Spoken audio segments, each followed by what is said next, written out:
Thanks very much, Hi. Dr. Spankowski, to be here with us today, all the way from Stuttgart. I thought we'll begin by asking you to tell us something about yourself and how you came to join Börse Stuttgart. Certainly, yeah. So my name is Ulli. I joined the position that I have right now in 2017 when I designed the digital strategy of Brse Stuttgart. Before that, I was basically in the fintech space. I created my own startup in 2013, which was basically relating to predictive data analytics in the financial space. We created artificial intelligence algorithms, reading semantic algorithm, creating semantic algorithms for machine-readable news and social media. And in 2014, we applied this also to the crypto space, and then we had customers like Swiss Re, Deutsche Börse, Interactive Data, FactSet on the traditional world. Then I met a guy who I really appreciate very much, the current CEO of Börse Stuttgart Group, Alexander Höppner, and basically the two of us joined the same vision of where financial markets will go in the future. And this is how we met up and joined forces in 2017. Okay, so Börse Stuttgart Digital goes back to 2017. Is that when it was born, or roughly speaking? Yeah, basically. So our complete an exchange by itself, of course, is digital since I don't know the mid '90s or early '90s. But focusing on this really digital asset space was in 2017 when we were discussing how security token and financing and investing over security tokens will be changing on a DLT base our financial industry. Yeah, this was back in 2017. Yeah. How easy was it to convince the exchanges have this reputation for being very boring, very staid, very difficult to change. Was it easy to persuade the conventional people at Börse Stuttgart, I assume they're conventional, to get into this new venture, which is totally different from everything that Börse Stuttgart does? How easy was that to achieve? Yeah, well, I think in general, the financial industry, you know, there's quite some change going on. A lot of innovation departments and innovation hubs are popping up also with the large players. This is all good and this is all interesting. So the financial industry wants to be, you know, being innovative, playing with the new cool kids. However, we, as a financial industry itself, comes from this very regulated part where I think a lot of decisions that are taken are more taken under the risk perspective than under the business perspective. So apparently my biggest problem is not getting the next financing round as you, for instance, have it as a startup, but rather what my legal and compliance department is telling me about the new product idea that I have. So yes, certainly this was quite some effort to convince these departments, but we actually got lucky. They're really good people there who are forward-thinking and understand the need of the traditional industry. For us, we always think we could be the gate opener for the traditional industry by using us, because complete traditional financial industry is already connected to us on a European scale, and us opening the space to crypto, to digital assets, I think helps also other traditional financial institutions because we're a trusted partner on this field. Of course. You mentioned regulation. What's the regulatory position in trading digital assets in Germany? Is it sort of well established now? What's the position? I think you have to differentiate a little bit between digital assets. So crypto on the one side is pretty clear what you can do and what you cannot do. And on the digital asset side, if you, for instance, then take utility tokens, it's quite easy. Basically, everything that's not considered as a security or security-like investment, it's pretty easy because the regulation is much less or less connected to or business models are less connected to regulation. As soon as you enter into a field where the business model or the token that you create has anything to do or is similar to security, then the full regulatory power hits you in designing and creating the product, which means You need to have all the relevant licenses. Yeah. You need to have the complete setup, business contingency. So business continuity management right now is a pretty big thing, I guess, in nowadays. Yeah. So everything that is basically in the traditional world necessary is also necessary in the digital asset space for security tokens. Okay.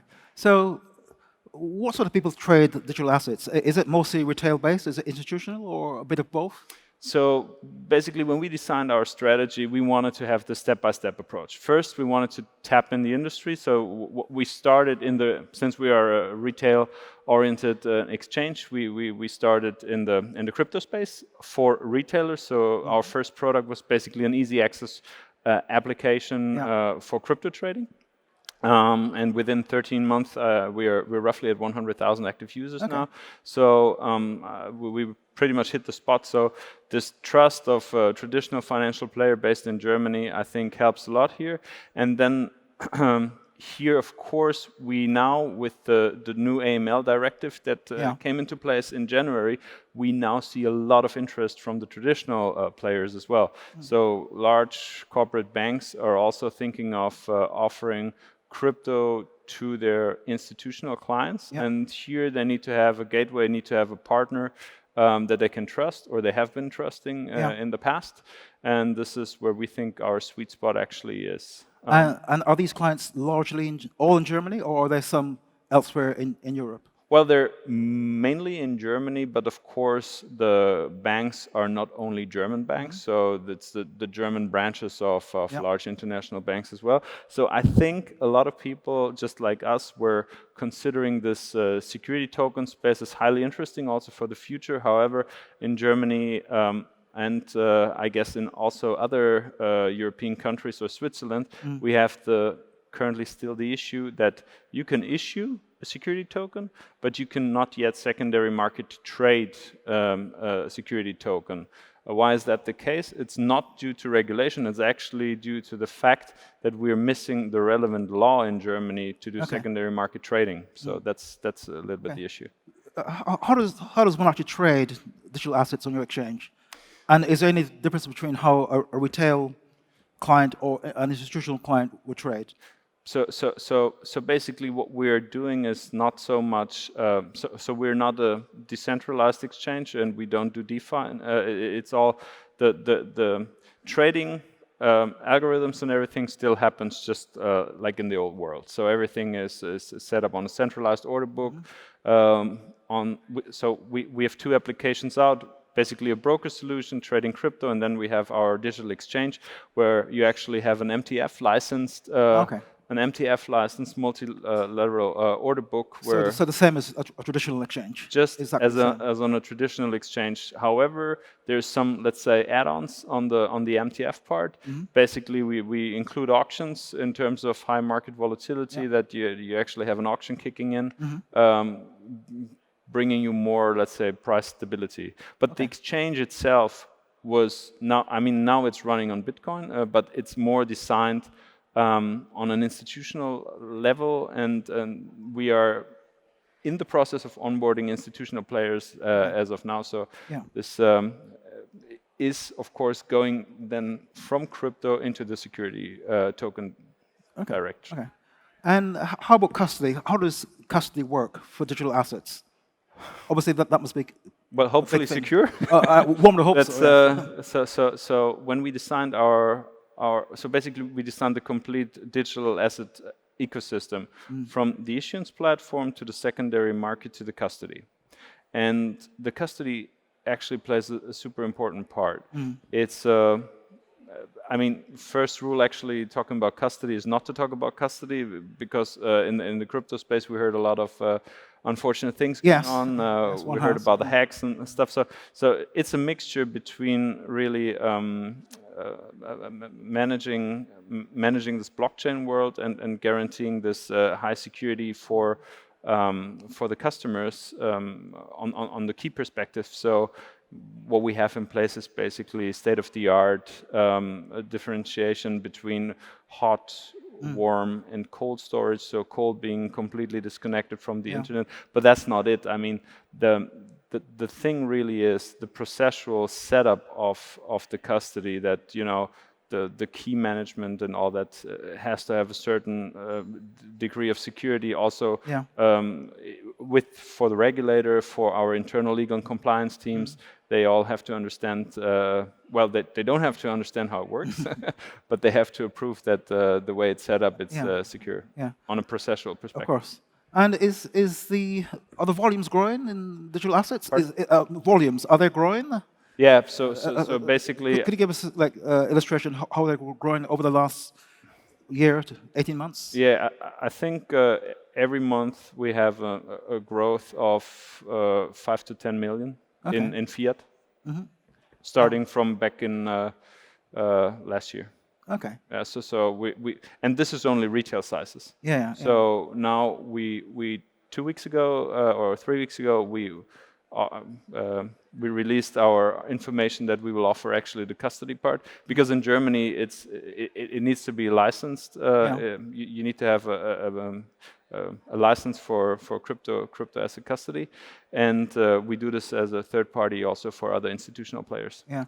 And compared to the traditional exchange, is that growing?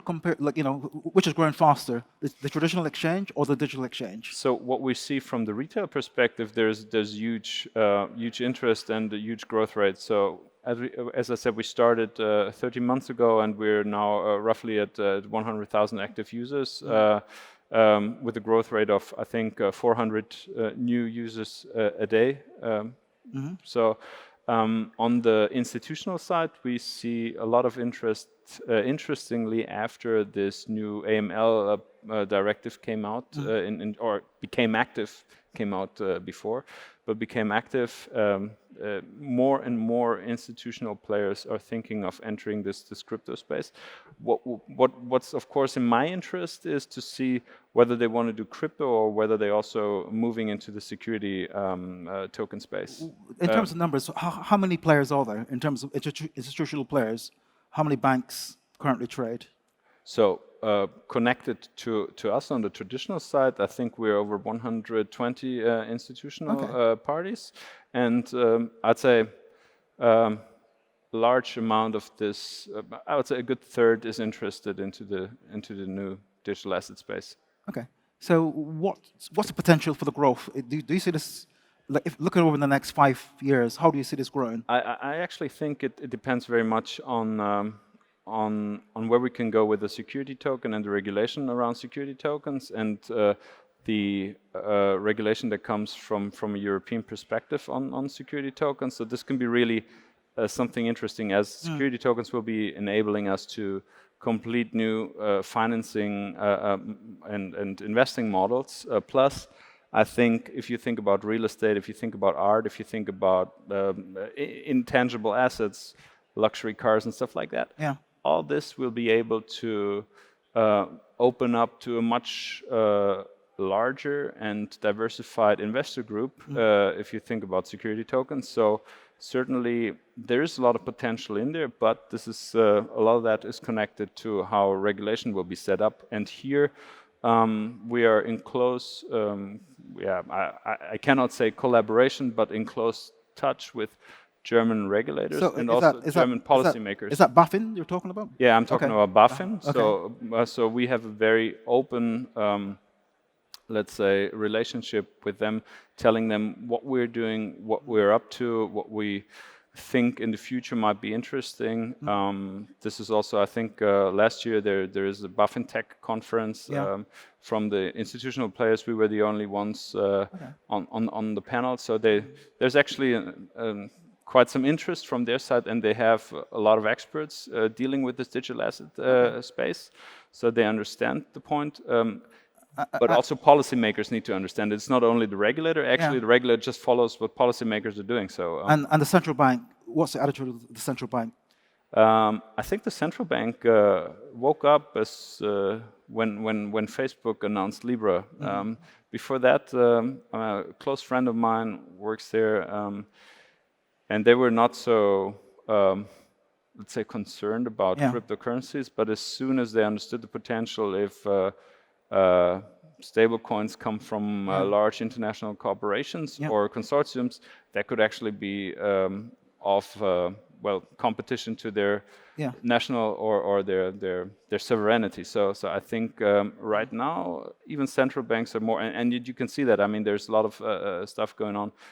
Sweden and other national central banks are thinking about digital euro, digital krona. So what is going to become a catalyst to actually make this industry take off? Is it going to be like a central bank issuing its own digital currency, like for example China? The Chinese say that they're going to do that in the next year, 18 months. Yeah, personally, I really think that a stable coin based on a really large international currency could help, but of course regulation will be main driver. So you can create stable coins on a lot of assets, gold or other things, but at the end I think regulation will be the key driver, and here we need to be careful that we do not create a regulation that is basically connected to national boundaries, but we think about European wide. So on that basis, are you talking to ESMA, for example? Are you in dialogue with ESMA to sort of guide their thinking, or to see what they're thinking in terms of regulation? We are in touch with the European Commission. Okay. So not so much with ESMA, but on this level more with relevant parties on the policy making part. Yeah. Okay. So in terms of the Commission, how do you see them moving in terms of helping you to innovate, helping you to be ahead of the curve, as it were? Are they a force for good, or are they a hindrance more? Well, we are always talking to the parties that, of course, are driving driving the innovation, and this is also why they're happy that we approach them and that we're in discussion with them. But of course, to be honest, on a European level, I think there's actually a lot of stuff going on. However, it's not. I mean, the European level doesn't need to focus only on financial markets, but in general about blockchain applications, DLT applications, on other financing aspects as well. So, Has anything occurred since you joined, established the exchange? What surprised you? Has anything surprised you about the progress of the exchange or any of the activities? Well, has it gone better than you expected, or? In the run now, I mean, what really surprised me was when this AML 5 directive came into action in January. I actually didn't expect anything to happen, because banks and other financial institutions could do crypto custody, could do crypto trading even before. I mean, most European nations, they don't really restrict it, and even in Germany it's possible. But what I saw interesting is the interest on the let's say traditional financial institutional side for this asset class cryptocurrency, by having this law now in place that you need to have a license for crypto custody. Apparently now crypto is not bad and illegal and bad anymore, but the regulator says you can have a license for it, so it must be legit. So that really surprised me. Okay. That the interest is quite, let's say, from my perspective, more than I expected. Could you see a day coming when Deutsche Börse, which of course is the biggest exchange in Germany, could you see them starting to trade digital assets as well? Is that on the cards, you think? Well, we have that policy that usually we don't talk about competition, so it's hard for me to really say what Deutsche Börse. I'm not Deutsche Börse. I don't really know what they're doing. In general, I think any financial market participant that has a certain size needs to think about, and they're. I mean, I know what's going on from the press releases and what they're doing, so I know they're looking into that. Okay. And I would really wonder if they wouldn't. Because I think by now every institutional financial player understood that this will change our future. So how soon before digital assets becomes the new normal? In other words, it's nothing novel, it's nothing extraordinary, it just becomes a way of doing things. So until it becomes the new normal, it probably might take, I don't know, 2 to 5 years.